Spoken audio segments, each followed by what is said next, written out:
E esse webinar é parte da TUMI Bus Mission, que é uma iniciativa financiada pelo Ministério Alemão de Cooperação e Desenvolvimento e implementado por um grupo de organizações, entre elas o WRI, a GIZ, o C40, o ITDP, o ICCT, a UITP e o ICLEI. Então, é um grande esforço de diversas organizações para a gente apoiar nesse processo de eletrificação nas frotas. A iniciativa tem como objetivo apoiar 20 cidades a nível internacional na estruturação de projetos de eletromobilidade como as cidades foco do projeto, além de fomentar a troca de experiências e conhecimento através de uma rede de cidades. Hoje, 5 dessas 20 cidades estão no Brasil. A gente tem cidades de Curitiba, Salvador, São Paulo, Rio de Janeiro e Campinas, cidades foco do projeto aqui no Brasil, e já temos aproximadamente 20 cidades brasileiras que fazem parte da rede de cidades dentro do projeto TUMI. O projeto tem como grande objetivo apoiar que até 2025, 100 mil ônibus elétricos estejam prontos para serem licitados a nível internacional em mais de 500 cidades. Então, através desse esforço de 20 cidades, foco, criação de uma rede para replicar e trocar conhecimentos, e a gente conseguir escalar a solução para mais cidades, para a gente conseguir alcançar esse nosso grande objetivo. Aqui no Brasil, a gente ainda tem muitos desafios nessa questão de eletromobilidade, a gente tem projetos em menor escala, e uma das nossos grandes desafios a serem esperados é a questão dos modelos de negócio. Por isso, hoje, aqui nesse webinar, junto com a Clean Energy Works, com a Margarita Parra, a gente está trazendo a temática para a gente começar a apresentar para vocês modelos de negócio que estão sendo explorados a nível Brasil, com experiência internacional, para a gente alavancar e acelerar a eletromobilidade no transporte coletivo nas cidades brasileiras. O webinar de hoje vai ser apresentado pela Margarita Parra e seria apresentado que é a Margarita Parra, que é a diretora de transportes e programas internacionais da Clean Energy Works, e seria apresentado pela Virgínia Tavares, que é a coordenadora de eletromobilidade do WRI Brasil, mas a Virgínia está aí com um problema de voz e não vai conseguir fazer a apresentação para vocês, então eu vou substituir ela nessa apresentação. Esse webinar ele vai ser gravado e disponibilizado posteriormente para quem quiser, e se vocês forem tendo dúvidas ao longo do webinar, por favor, vão colocando no chat que a gente vai acompanhando e trazendo as respostas para vocês. Então, para a gente dar início para o nosso webinar, eu vou primeiro passar a palavra para a Margarita, porque talvez muitos de vocês não conheçam a Clean Energy Works, para ela falar um pouquinho para vocês rapidamente sobre a Clean Energy Works. Por favor, Margarita. Muito obrigada, Cristina. Boa tarde a todos. Sou Margarita, sou colombiana, falo portunhol avançado, então vocês me vão perdoar se eu não falo bem direitinho. Eu morei no Rio, por isso que tenho um sotaque carioca muito forte. Mas, bom, eu trabalho em uma organização que é a Clean Energy Works, ela é baseada nos Estados Unidos, e nós trabalhamos, o objetivo nosso é realmente tentar acelerar os investimentos na energia limpa.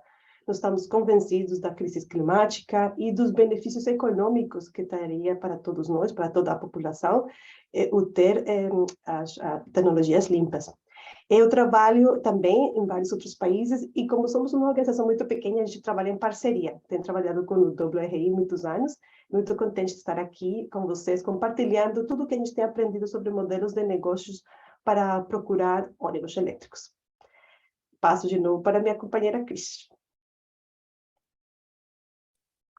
Bom, então qual vai ser a nossa estrutura da apresentação da tarde de hoje? A gente vai começar com uma breve introdução sobre o tema, a gente vai passar daí para a estruturação de modelos de negócio, entendendo quais são os principais componentes e atividades, pilares que a gente deve considerar, trazendo eles divididos em modelos de contrato e aquisição, na parte de custos, fontes de recursos, produtos financeiros, na elaboração dos contratos de licitação em si, e a gente vai fechar a nossa apresentação trazendo alguns exemplos de como isso tem sido feito tanto no Brasil como alguns exemplos internacionais para ilustrar um pouco tudo que a gente vai estar trazendo.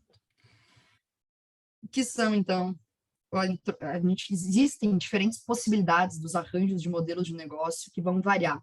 Eles podem variar em diferentes aspectos, tanto da capacidade fiscal do município, dos operadores, de quem for fazer essa aquisição, quanto dos diferentes atores e provedores de tecnologias existentes nesse contexto local, assim como as regulações existentes no contexto do qual esse modelo de negócio vai ser estruturado. Para isso, a gente pensa os principais elementos para a consolidação desses modelos de negócio, que são os que eu comentei ali na estrutura da apresentação, mas eu vou reforçar eles, que a gente vai trazer cada um deles: parte de modelo de contrato de aquisição, parte de custos, parte de fontes de recurso, de produtos financeiros, e então, de fato, os contratos e a licitação. Importante mencionar e trazer bem claro que não existe um modelo ou um tipo de modelo que seja adequado para a realidade brasileira ou para todas as cidades, que cada cidade tem que encontrar, de acordo com o seu contexto, a melhor solução que vai viabilizar a implementação dos seus projetos de ônibus elétrico naquele contexto local. Então, entendendo todos os componentes e princípios que estão, que fazem parte do projeto que se quer viabilizar, como estruturar um modelo de negócio que torne viável essa implementação. Próximo slide, então, a gente traz um pouquinho justamente que esses novos, os modelos de contrato e aquisição, eles viabilizam novos formatos, estão sendo pensados para viabilizar, já que a eletromobilidade traz uma questão de um custo de capital mais elevado e outros aspectos que a gente vai falar um pouquinho mais para frente, mas ele traz novos modelos a fim de agregar atores que estão iniciando a fazer parte dos processos e projetos de eletromobilidade, que são intrínsecos a uma nova tecnologia entrando no mercado, além de permitir essa melhor separação e alocação dos riscos do projeto. Quando a gente está falando especificamente dos modelos para os veículos, a gente está falando principalmente de modelos de aquisição através da compra direta desses veículos ou do aluguel desses veículos para viabilizarem os projetos de maneira geral.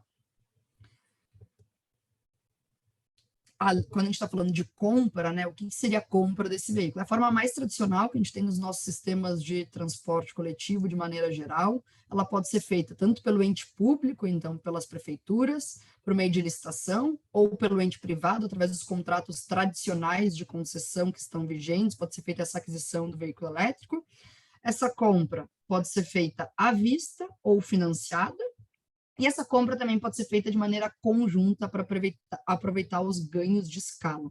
Aqui a gente tem mais exemplos a níveis internacionais que fizeram essa compra em escala. A gente pode mencionar a compra que foi feita pelo governo nacional na Índia recentemente, de mais de 5.000 ônibus, centralizada pelo governo para facilitar e fomentar a escala de projetos de eletromobilidade.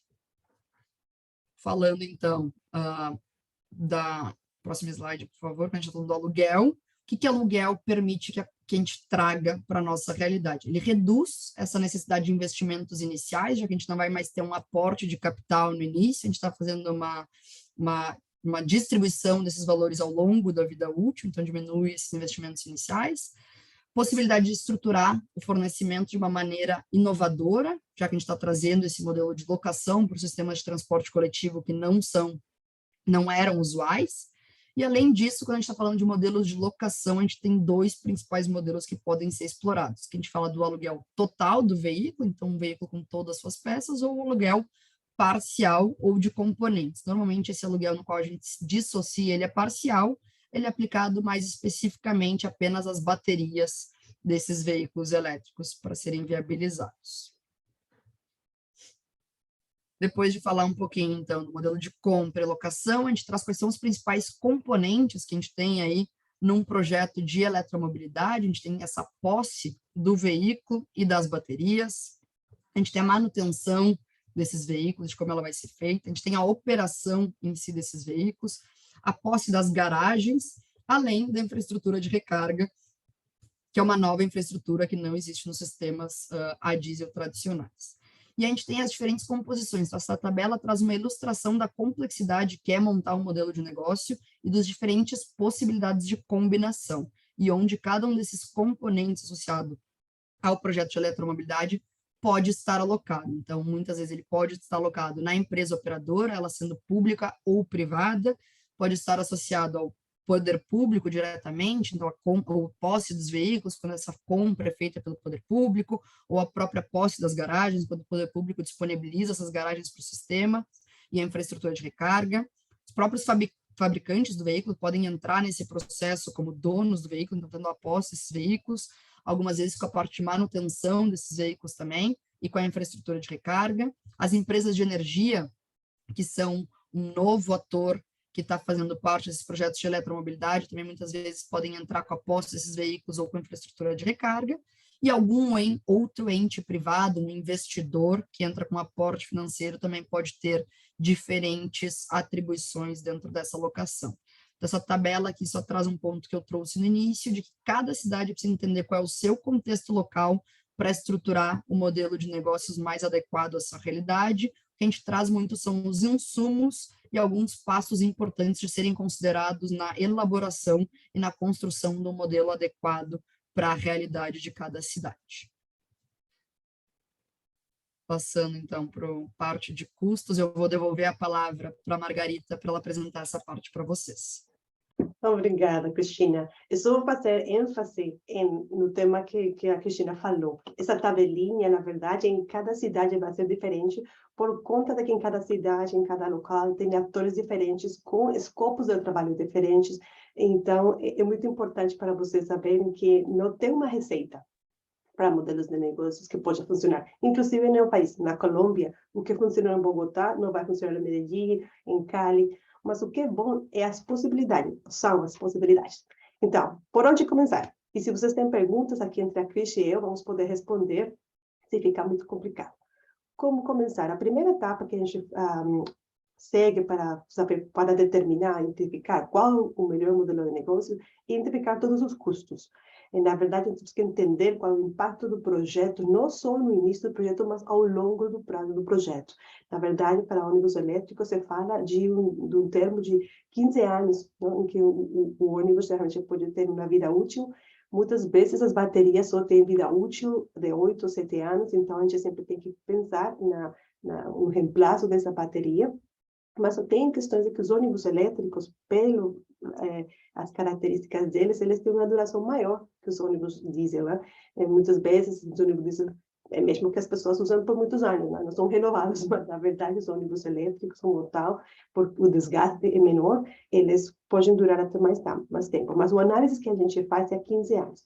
E tem uma metodologia chamada TCO, pela sigla em inglês, o custo total da propriedade, que ele introduz todos os elementos ao longo do prazo. Os custos iniciais, os custos durante o projeto, a implementação, a operação desse ônibus e os custos finais, porque tem uns custos finais e umas ganâncias ao final também, porque os ônibus elétricos têm uma bateria que é um ativo, que ele ainda tem uma segunda vida.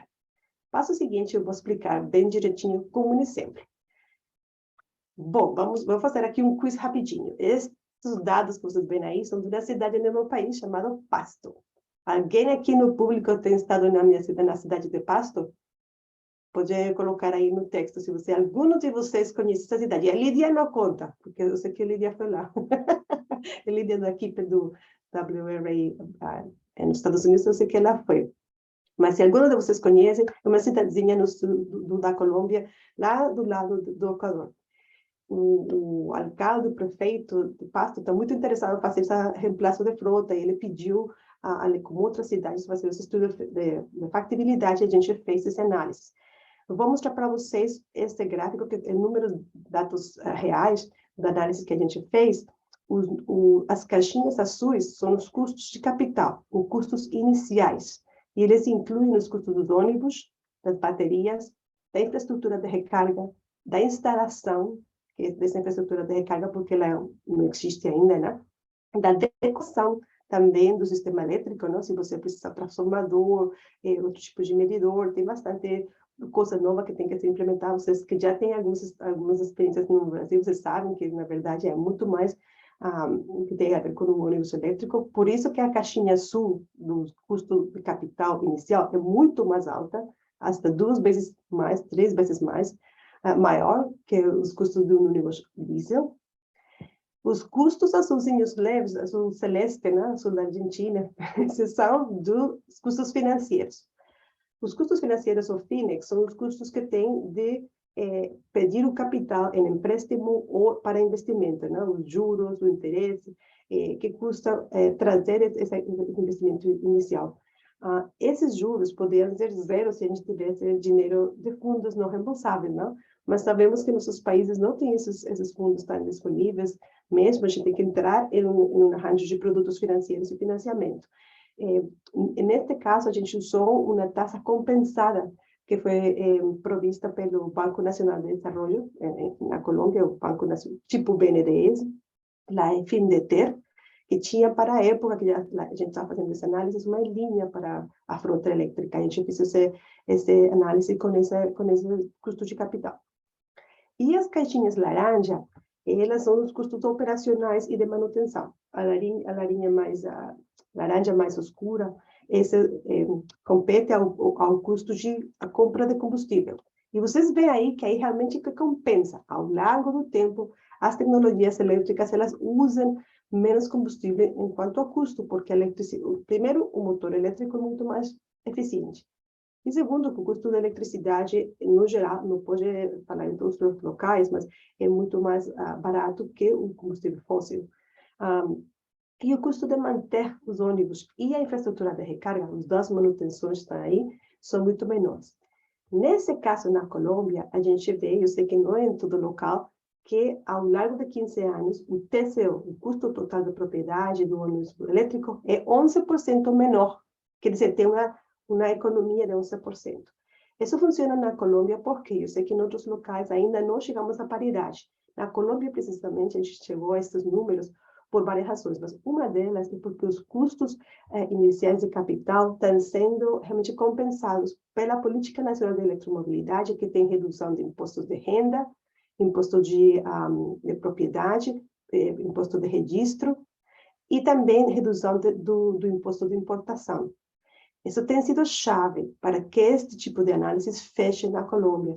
E, na verdade, eu sei que esses fatores ainda não estão presentes na política no Brasil, que fazem diferença, mas eu acho que o trabalho que vocês estão fazendo para conseguir esse tipo de políticas é importante e vai conseguir uma mudança nesse TCO. Passa.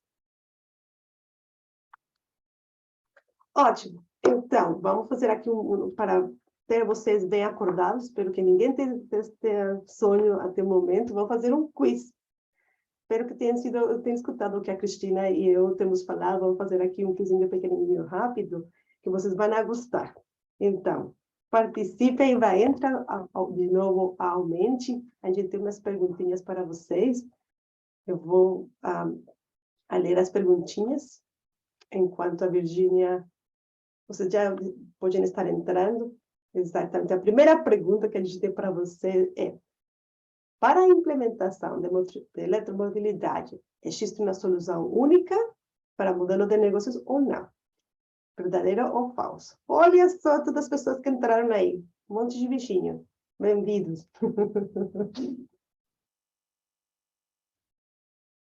Gostei dos ícones, não? Bom, vamos ver. É muito fácil. Você faz o QR, entra no seu telefone e dá para saber qual a sua resposta. E vai ter um prêmio. Na verdade, a gente praticou ontem com a Cristina e eu, e na verdade, eu que fui a palestrante, eu perdi.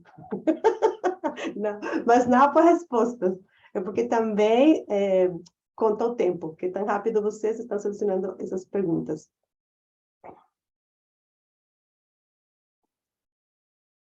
Responda rápido para obter maiores pontos. Ótimo. Para a implementação da eletromobilidade, existe uma solução única para modelos de negócios, verdadeiro ou falso? Está aí contando, ainda temos tempo.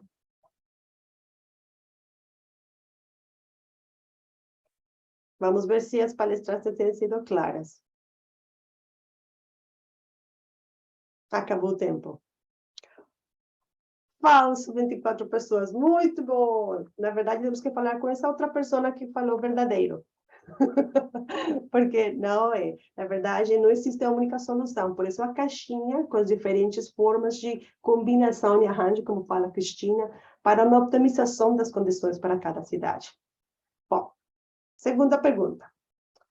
O poder público pode realizar uma compra de um ativo dentro dos projetos de eletromobilidade, seja o veículo, o carregador, e realizar uma licitação para a operação?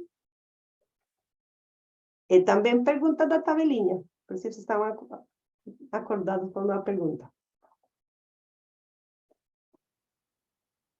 o poder público pode realizar a compra do ativo e realizar uma licitação para a operação? 3, 2, 1, vai! Acabou o tempo. Verdadeiro. Muito bem, 23 pessoas, bravo. E um falso. Espero, tomara que não seja a mesma pessoa, né? Vamos fazer um webinar para essa pessoa. Tudo bem. A última pergunta.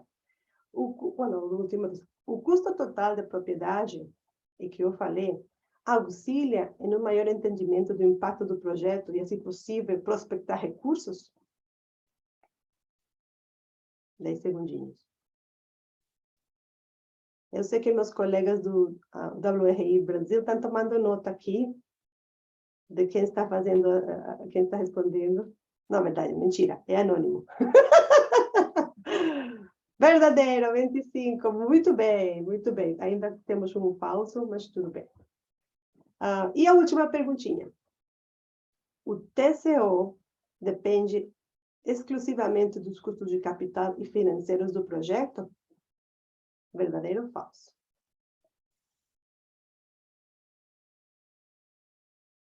Vamos esperar 10 segundinhos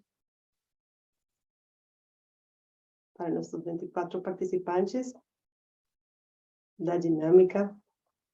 Acabou o tempo. Falso, muito bem, muito bem. Não são as únicas variáveis, né? A gente falou que tem o custo de capital, o custo financeiro e os custos de operação e manutenção. Então, todos eles importantes nessa equação para ver que as barrinhas seja paridade ou tenha economia. Ótimo, obrigada pela atenção. Volto para a Cris. Não, eu continuo. Olha, aqui está os resultados finais. Ganhou a Mariana Lovato! Parabéns! Vê que vai ter um prêmio. Virginia, vamos comunicar-nos com a Mariana. Muito obrigada por participar. Eu vou continuar, na verdade, depois entra a Cristina, mas eu vou continuar. Vamos falar, então, já tendo os custos, já tendo esclarecido os custos do projeto, a gente tem que pensar, bom, como eu vou cobrir esses custos, né? De onde vai sair o dinheiro? Então, tem várias fontes de recursos, na verdade. Tem recursos financeiros não reembolsáveis.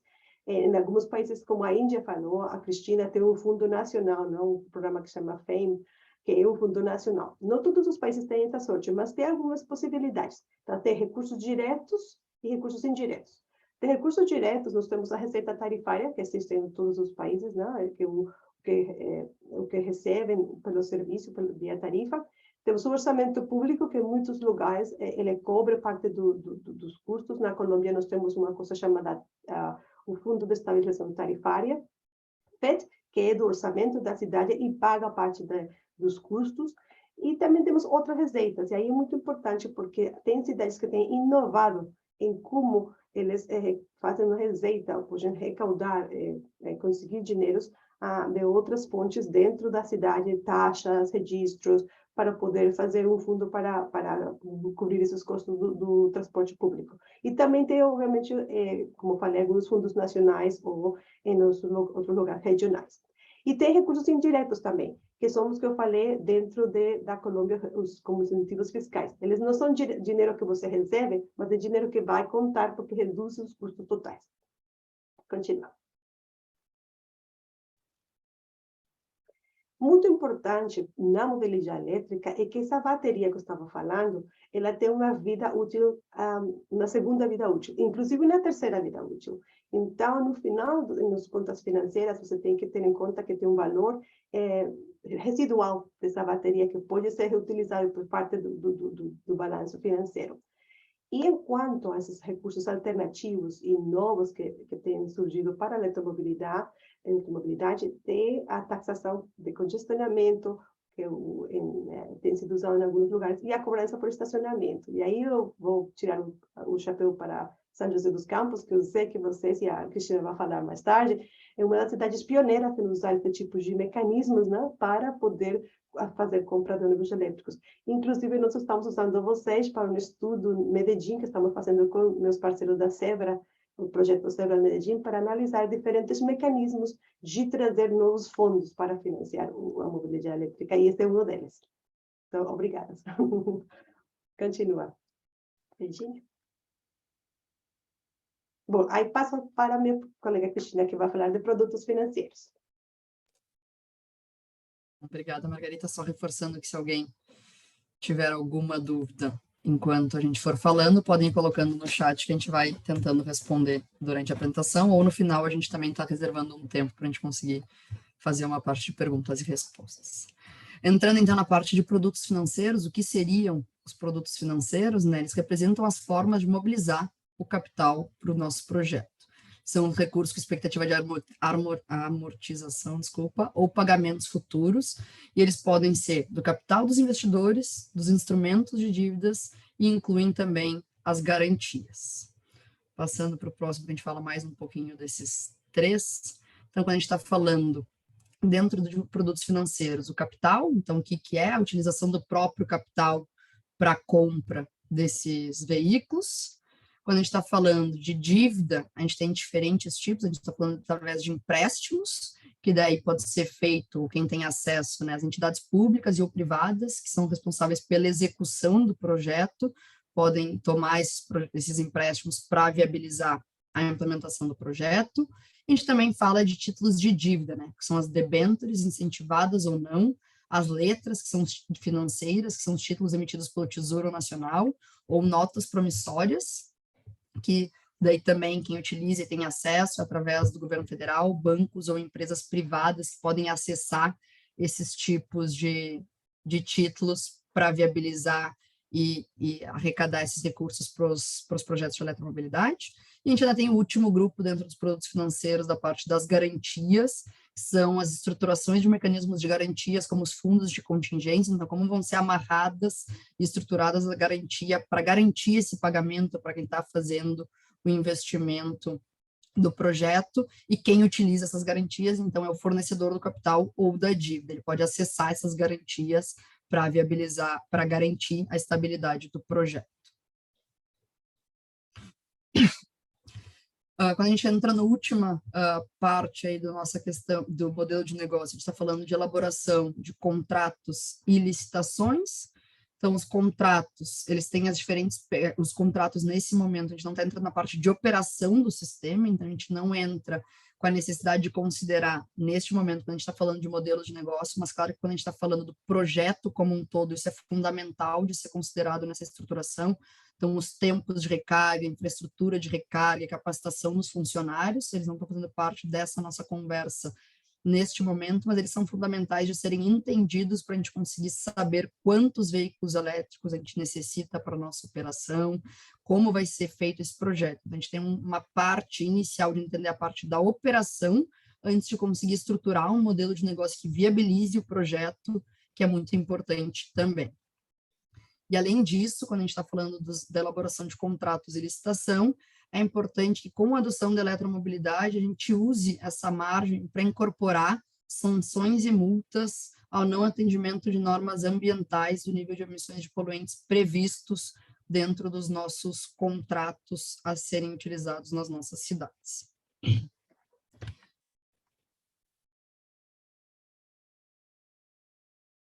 Desculpa, gente.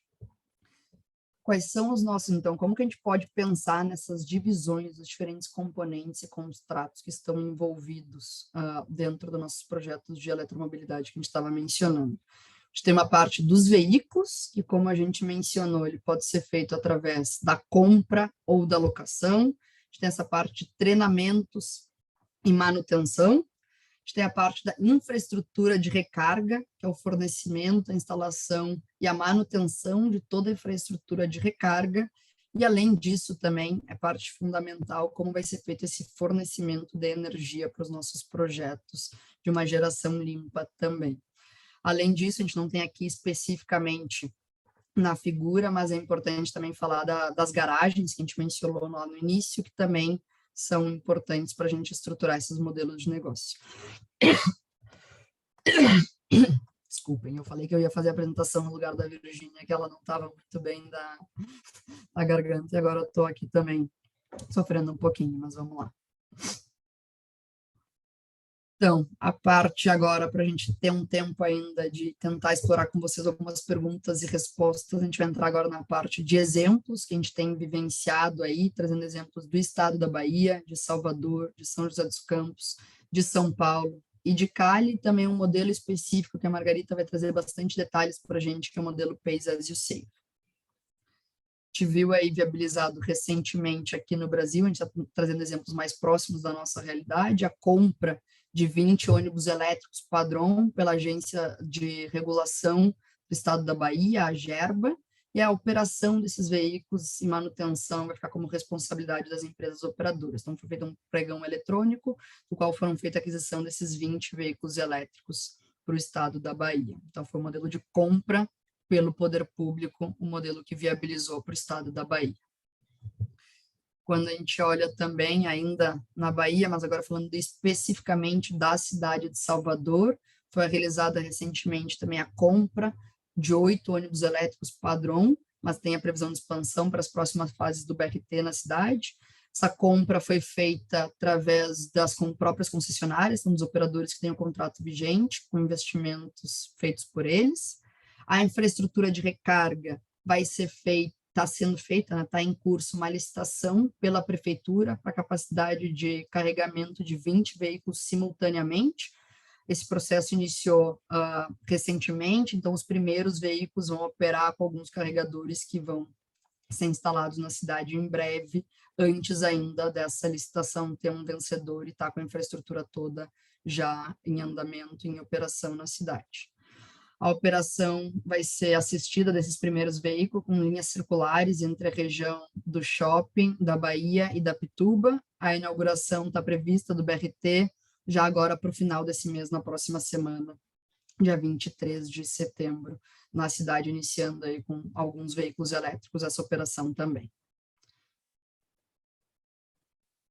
São José dos Campos, que é uma outra compra sendo feita, pública, feita pela própria prefeitura, dos 12 superarticulados, né, de 22 metros, para a operação da linha verde, que já iniciou a operação dia 31 de julho desse ano, em caráter experimental, como a Margarita comentou na apresentação. Essa compra foi feita com dinheiro do estacionamento rotativo, então o capital investido pela prefeitura tem como grande parte aí a receita gerada pelo estacionamento rotativo na cidade. Importante mencionar, antes da gente passar para os próximos exemplos, ainda tem se falado muito, quem está mais trabalhando aí já nessa área de eletromobilidade, a gente viu lá no início que nem todos têm conhecimentos de projetos de eletromobilidade, mas que São José também está num processo sendo estruturado, já fez 3 tentativas e deve fazer uma 4ª tentativa de fazer um processo de locação para 100% da sua frota ser elétrica rodando na cidade, algo entre torno de, as versões anteriores eram 350 ônibus elétricos, agora está se falando em um pouco mais de 400 ônibus elétricos que seriam parte desse processo de locação para operar na cidade. Esse novo processo de locação deve ser lançado nos próximos dias, semanas pela cidade, que são processos diferentes, tem os 12 da linha verde que foram feitos pela compra direta da prefeitura, e esse outro processo de locação que ainda está em andamento, de aproximadamente 400 veículos para operarem na cidade também.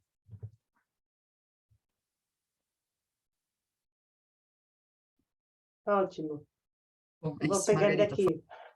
Sim, esse exemplo que eu gosto muito, na verdade, porque é um exemplo muito inovador, é de São Paulo.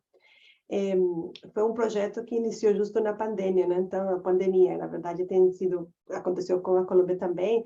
Esses projetos tiveram algumas dificuldades, não? Pelo conta dos efeitos econômicos da pandemia. Esse foi um modelo de aluguel de bateria. Você lembra quando a Cristina falou que pode ter aluguel total ou aluguel parcial? Este com um aluguel parcial. E a BYD aqui, como empresa fabricante, né, como uma manufacturer, ela também tem um papel também como financiadora. Ela está fazendo a venda do ativo e também o aluguel da bateria. Esse é um projeto de 15 ônibus, também padrão, pela empresa Transwolf, em São Paulo, com, obviamente, a parceria, a aprovação do SP Trans, com o aval do SP Trans. O custo do ônibus sem bateria é quase equivalente ao ônibus do diesel, o que faz dessa transação muito chamativa. E os resultados iniciais ainda, que é um projeto que ainda não, quer dizer, dentro da pandemia, a gente não tem resultados totalmente certos. Nós já tivemos um novo equilíbrio de passageiros, mas não é exatamente o mesmo que tínhamos antes. Mas, mesmo assim, mostra que o TCO tem uma economia com relação ao modelo clássico de ter vendido todo o ônibus, né? Então, essa separação permite que, comparando elétricos, seja melhor, ainda que a comparação com o diesel, a diferença é muito pequena, e, inclusive, tem um estudo de caso que a gente pode compartilhar, que fez o ICCT, um dos parceiros da Rede TUMI, sobre este caso. Mas muito interessante o modelo inovador de separação. O seguinte exemplo que a gente trouxe também para vocês é o modelo de Cali, é uma cidade na Colômbia que trouxe os primeiros 26 ônibus elétricos ao país. São também ônibus padrão da empresa Sunwin. E este é um modelo em que, dentro do contrato que já tinha a empresa operadora Blanco e Negro, eles fizeram um aluguel do investidor, que nesse caso foi a empresa de energia Celsia. E eles fizeram o investimento e eles alugaram ao operador, que é encarregado da operação e manutenção do ônibus. Eu queria trazer esse exemplo porque vocês também têm escutado que empresas como Engie, NLX, eles têm feito esse mesmo tipo de investimentos em outros países, né? Eles têm investido tipo no Chile, na Colômbia, no México também. Este modelo, na verdade, do aluguel do ônibus pelo operador, por parte de uma empresa de energia, tem sido muito bom. E, na verdade, eu acho que foram nas empresas de energia na América Latina, em Santiago, que eles abriram, né, esse mercado. Eles realmente decidiram investir porque sabiam que outros investidores, e no caso da Colômbia, muito claro, depois das empresas de energia, chegaram outros investidores, outro capital privado, né? Como VG Mobility, Ashman, outros inversionistas privados, investimentos, né, que podem vir nessa área. Segue. E a gente vai falar nos últimos minutinhos do modelo novo que eu queria que a gente deixar com vocês, que é um modelo que ainda não tem exemplos na América Latina implementados, mas tem muito potencial. Chama Pay As You Save. E como as palavras dizem, pagar enquanto você economiza. Na verdade, é usar essas economias que a energia elétrica tem, a energia elétrica não, a tecnologia da eletromobilidade tem, para você fazer o financiamento de seu ativo. Esse sistema de Pay As You Save tem sido usado na área de eficiência energética muito, não só nos Estados Unidos, onde começou, sino também na Índia e no Canadá. Pode passar. Eu vou rapidinho para ter tempo para perguntas, que eu já vi várias perguntas. As empresas de energia são chaves. Elas são quem podem fazer esta metodologia de Pay As You Save. Por quê? E rapidamente, neste quadrinho aqui, vocês veem que as empresas de energia têm toda a cadeia, obviamente, de fornecimento da eletricidade, da geração, transmissão, distribuição e usos finais.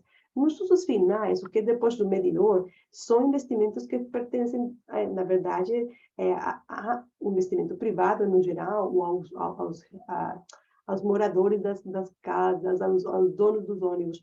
Mas no campo da eletromobilidade, as empresas de energia começaram a investir nos ônibus, na infraestrutura da recarga, em energia renovável, em eletrodomésticos, não sei se chama assim em português, tipo heat pumps, que são eletrodomésticos que têm uso para fornecer, aquecer, ou também para fazer acondicionar, não, o ar.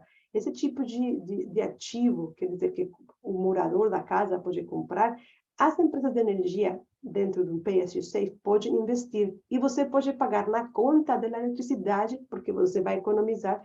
Nos Estados Unidos, esse tipo de aquecimento funciona a gás, que está sendo reemplazado por elétrico, né? Quando você faz essa troca, você também tem uma economia e pode pagar. Tem sido muito usado, vou mostrar um quadrinho seguinte. Esse modelo começou nos Estados Unidos e, na verdade, eu quero só mostrar para vocês, no seguinte, Virginia, um mapa onde que ele funciona nesses programas. a nível do país, eles já têm bastante acolhida, não tem sido usado bastante. É muito interessante que esse mapa mostra esses azulzinhos os lugares onde tem esses programas, e se você vai contrastar com um mapa político, é o contrário, não? Porque o mapa político sempre mostra azulzinho nas costas, que é o Partido Democrata, e vermelho no centro, e aqui é o contrário. Para que dizer que a energia limpa não tem partido político? Mas só você falar, para vocês lembrar, Pay-as-you-save é um método, uma metodologia de financiamento de energia limpa que funciona já e tem bastante investimento nos Estados Unidos. E o que a gente tenta fazer agora é trazer esse método para transporte limpo. Continua. Então, como funcionaria no transporte limpo? Minha ONG aqui na Energy Bosch trabalhou com o Global Innovation Lab for Climate Finance em 2018 para desenvolver esse mecanismo.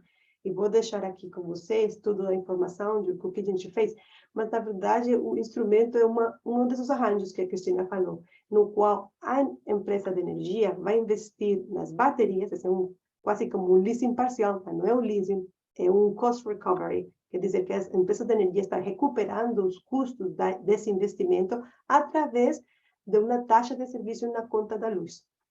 E como que o usuário, o ônibus, pode pagar de volta esse custo?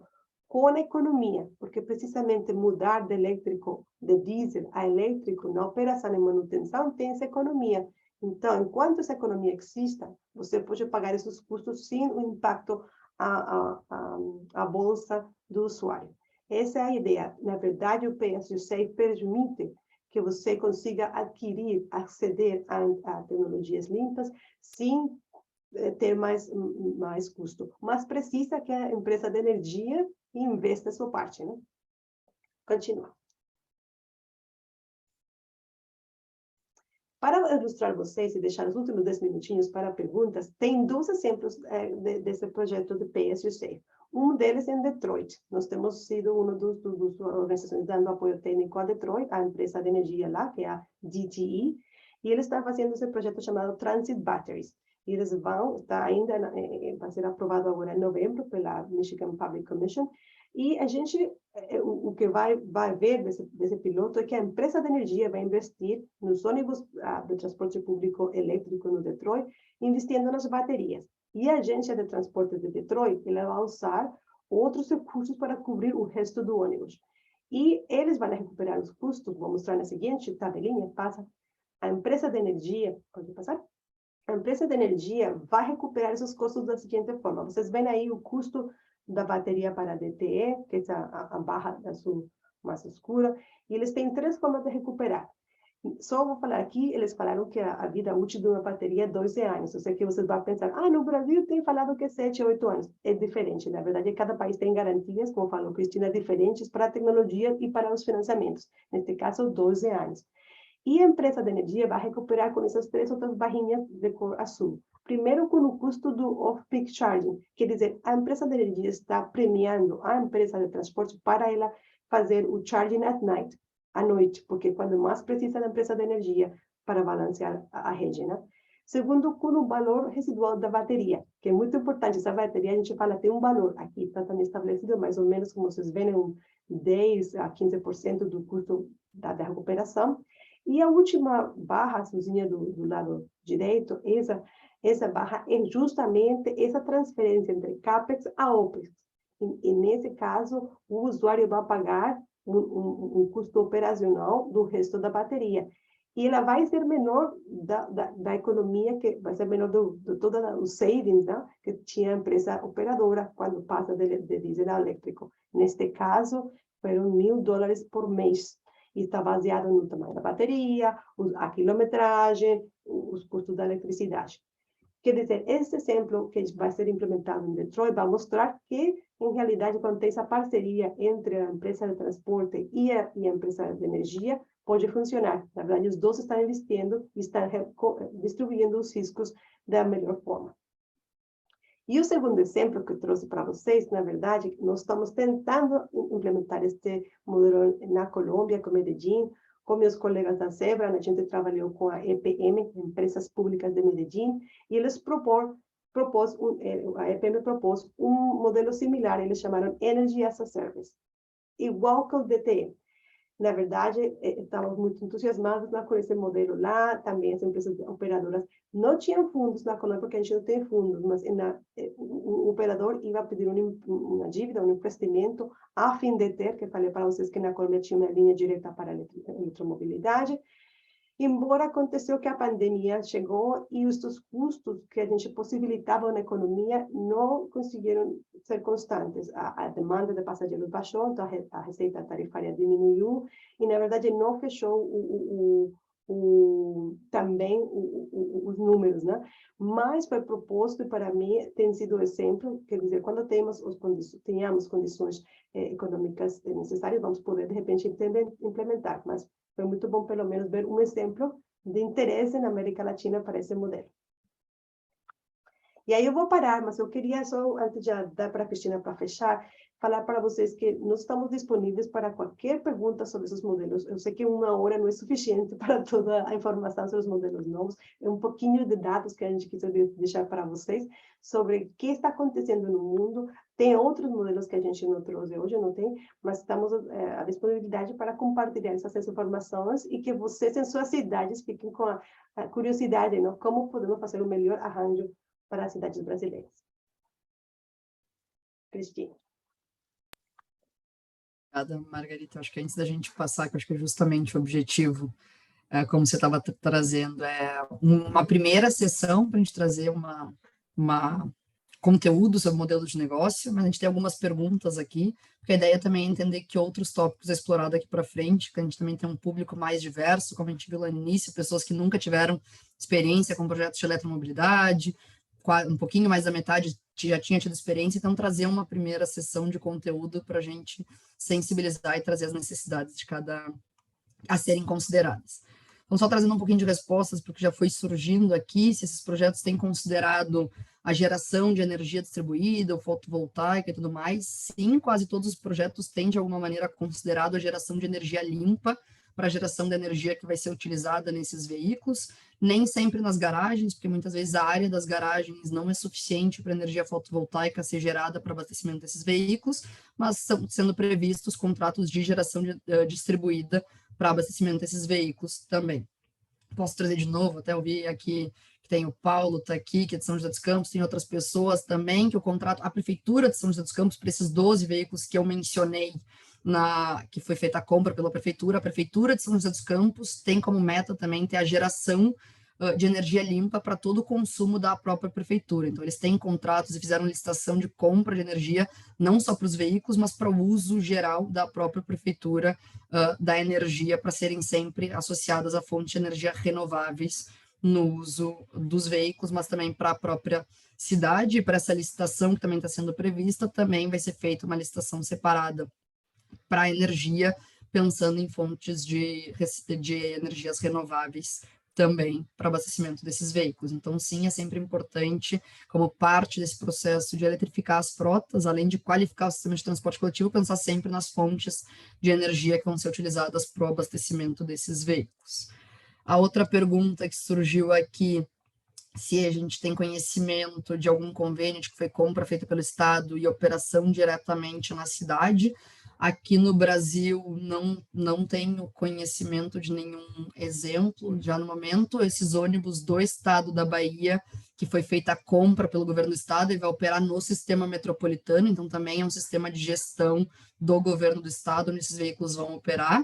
Ele tem operação, parte dele ainda dentro da capital, mas é parte do sistema metropolitano. A gente tem a nível internacional, como a gente já mencionou, de compras centralizadas, que depois esses veículos são passados para cidades, como o caso da Índia, mas tem outros exemplos na Europa também, com financiamentos e incentivos feitos pelos governos centralizados, mas aqui no Brasil, esse repasse direto não tem. Existem algumas conversas aí no Ministério do Desenvolvimento Regional de se pensar num programa que ajude e facilite essas compras centralizadas, mas não que o governo federal fosse comprar, mas sim ajudando as cidades a comprarem de maneira integrada para ter um ganho de escala na aquisição desses veículos.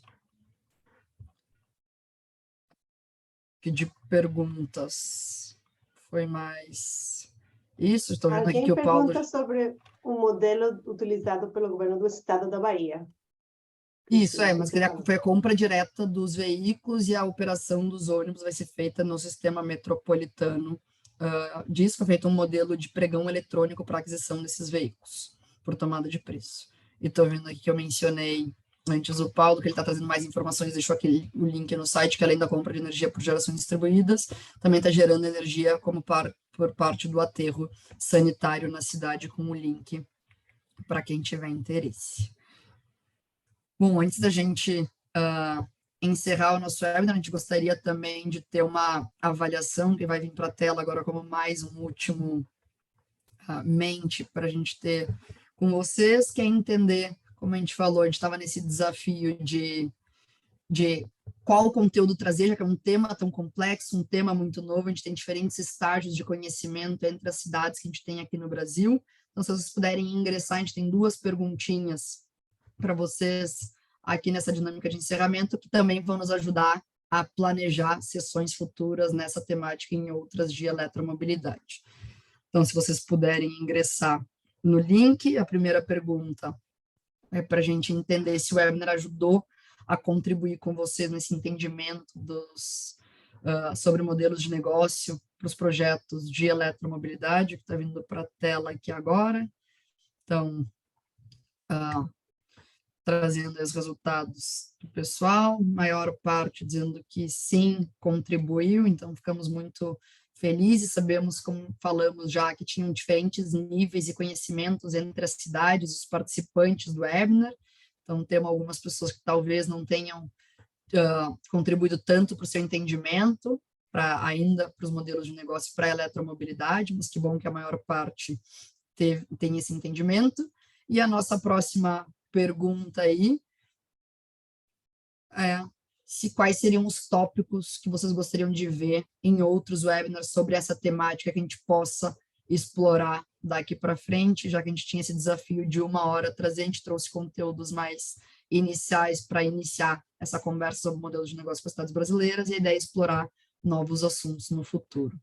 Então, se vocês puderem contribuir, a gente vê aqui a questão sobre custos e baterias, essa parte de descarte, que a Margarita trouxe um pouco desse valor residual, que é algo que a gente deve explorar mais aqui também no Brasil, esse valor residual da bateria no final da vida útil dos veículos e como monetizar isso dentro dos nossos modelos de negócio, além dos processos de reciclagem mesmo dessas baterias, saber mais sobre os modelos de carregadores e padronizações de plugs para comercialização de energia pelos privados, sobre os novos modelos de veículos eletrificados, os custos reais da implantação de projetos de eletromobilidade em outros locais, comparativos entre os diferentes modelos. Bom, muito obrigada pelas contribuições de vocês, a gente vai trazer, a gente está para avaliação de vocês, aí já estava o link que a Virginia colocou, se vocês tiverem outros assuntos, a gente vai utilizar eles para o próximo webinar, a gente tem alguns desses assuntos que estão surgindo aqui na tela, em links das publicações que foram sendo colocadas aqui no chat também, ao longo da nossa conversa. Nós gostaríamos de agradecer aí a presença de todos no nosso webinar do TUMI Bus Mission, modelos de negócio para a eletromobilidade. Agradecer a presença de todos. Margarita, muito obrigada pela parceria aí nesse webinar, sempre bom poder contar com vocês. É isso, muito obrigada a todos.